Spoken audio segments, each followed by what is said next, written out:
నమస్తే అండి, welcome to మైరాస్ world. ఈరోజు వీడియోలో దోశ ఇంకా ఇడ్లీలోకి చాలా టేస్టీగా ఉండే పల్లీ చట్నీని ఎలా చేయాలో చూపించబోతున్నాను. ముందుగా స్టవ్ ఆన్ చేసి ఒక పెన్నాన్ని పెట్టుకొని 1 కప్పు పల్లీలను వేసుకోవాలి. కరెక్ట్ మెజర్మెంట్లో చెప్పాలి అంటే పల్లీలు 1/4 కేజీ వరకు ఉంటాయండి. పల్లీలను ఎప్పుడూ కూడా సిమ్లో పెట్టుకొని వేయించుకోవాలి. అప్పుడే పల్లీలు పచ్చిగా లేకుండా లోపల వరకు చక్కగా వేగుతాయి.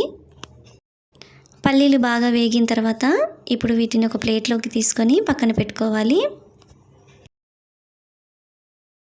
ఇప్పుడు ఇదే పెనం మీద ఒక మీడియం సైజు ఉల్లిపాయను తీసుకొని కట్ చేసుకొని వేసుకోవాలి. ఉల్లిపాయలను కొంచెం మెత్తగా అయ్యే వరకు వేయించుకోవాలి. ఉల్లిపాయలు కొంచెం వేగిన తర్వాత కొద్దిగా ఆయిల్ వేసి ఇంకొక 2 నిమిషాలు ఉల్లిపాయలను వేయించుకోవాలి. మరీ బ్రౌన్ ఆనియన్స్ లాగా కాకుండా వీడియోలో చూపిస్తున్నట్టుగా ఆనియన్స్ మంచి కలర్ వచ్చే వరకు వేయించుకొని ఇప్పుడు వీటిని ఒక ప్లేట్లోకి తీసుకొని పక్కన పెట్టుకోవాలి. తర్వాత మళ్ళీ ఇదే పెనం పైన కారానికి తగినట్టుగా పచ్చిమిర్చిని వేసుకోవాలి. ఇక్కడ నేను 10 నుంచి 15 వరకు పచ్చిమిర్చిని తీసుకొని వేసుకున్నాను. పచ్చిమిర్చిని కూడా కొంచెం వేగిన తర్వాత కొద్దిగా ఆయిల్ వేసి మళ్ళీ 2 నుంచి 5 నిమిషాల వరకు మళ్ళీ ఒకసారి వేయించుకోవాలి. పచ్చిమిర్చి కూడా బాగా వేగిన తర్వాత ఇప్పుడు వీటిని కూడా తీసి ఒక ప్లేట్లోకి వేసుకొని పక్కన పెట్టుకోవాలి. ఇప్పుడు ఇదే పెనం మీద 2 మీడియం సైజ్ టమాటాలను తీసుకొని కట్ చేసుకొని వేసుకోవాలి.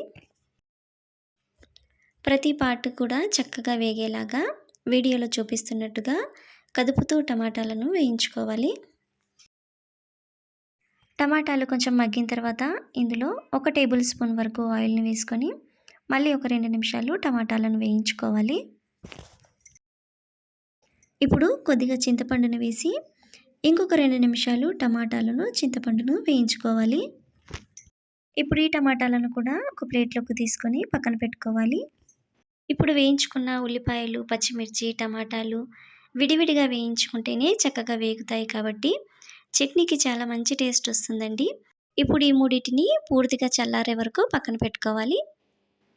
తర్వాత ఒక మిక్సీ జార్ తీసుకొని ముందుగా వేయించి పక్కన పెట్టుకున్న పల్లీలను వేసుకొని మిక్సీ పట్టుకోవాలి.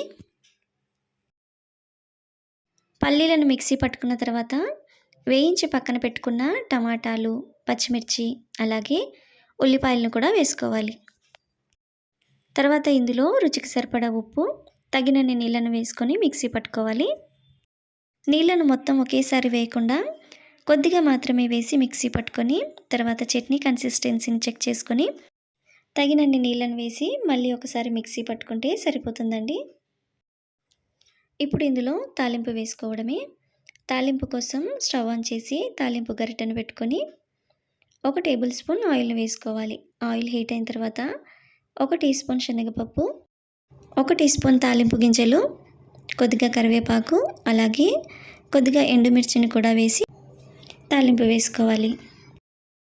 ఈ చట్నీ చాలా రుచిగా ఉంటుందండి. వీడియో నచ్చినట్లయితే మీరు కూడా ఒకసారి ట్రై చేయండి.